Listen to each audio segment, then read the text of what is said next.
Time pass রিলেশনশিপের চক্করে ছেলে অথবা মেয়ে দুজনকেই যেতে হতে পারে জেলে।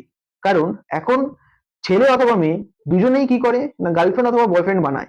তারপর তারা কি করে, তারা বড় বড় রেস্টুরেন্টে যায়, খাওয়া দাওয়া করে, বড় বড় মলে যায়, শপিং করে, বড় বড় দামি দামি গিফট ডিমান্ড করে।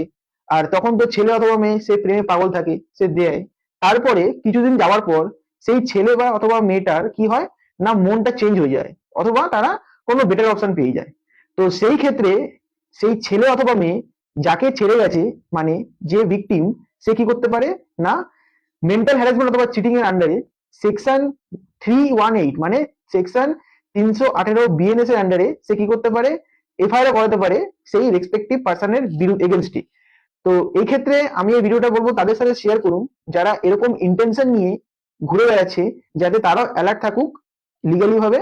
আর যার সাথে ঘটনাটা ঘটছে সেও জানতে পারুক যে তাদের সাথে যদি এরকম ঘটনা হয় তাহলে তারা কি কি লিগাল অ্যাকশন নিতে পারে সেই ব্যক্তিটার এগেনস্টে। Thank you.